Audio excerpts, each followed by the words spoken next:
All right, so we're looking at PR.Measure, which is using a ruler. I can measure using the appropriate precision and units. So here we have a ruler.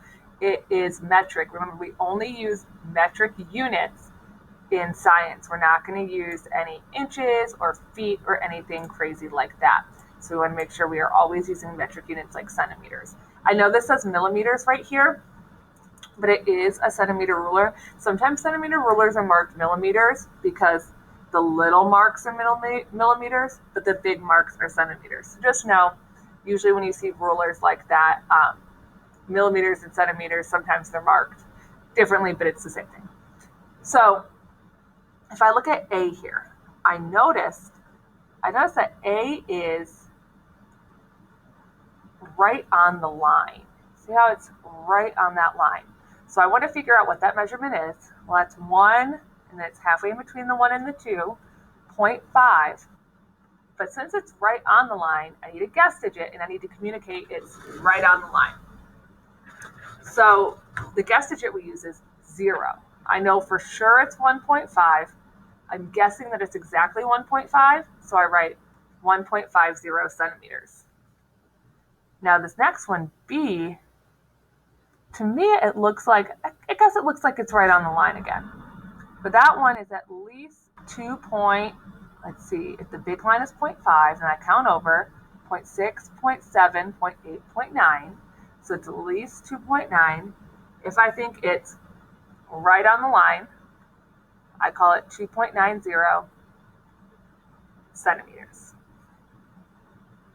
So C here, again, it would be 4 point, right on the line, 20 centimeters. Now, all the rest of these ones are right on the line. So I'm going to make up an example here where it's not.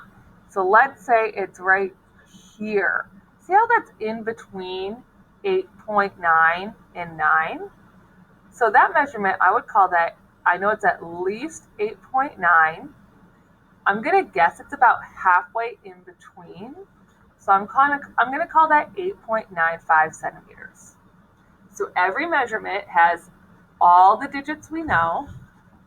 So that's all the numbers that are marked on the ruler, plus 1 guess digit.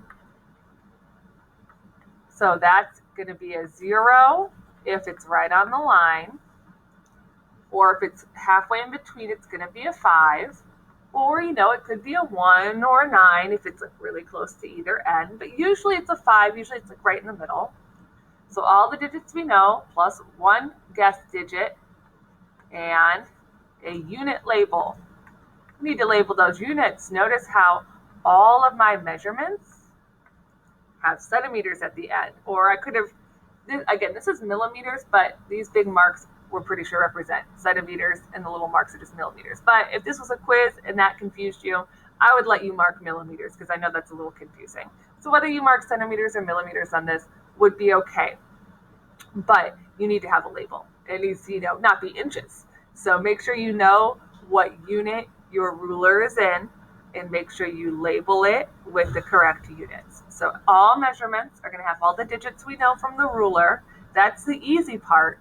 The part you're going to forget is the guess digit. You're going to want to just round it to the whole number. Don't get lazy with your measurements. Make sure you're really precise. All the digits we know, plus 1 guess digit, and don't forget that label. No naked numbers. That's PR.Measure.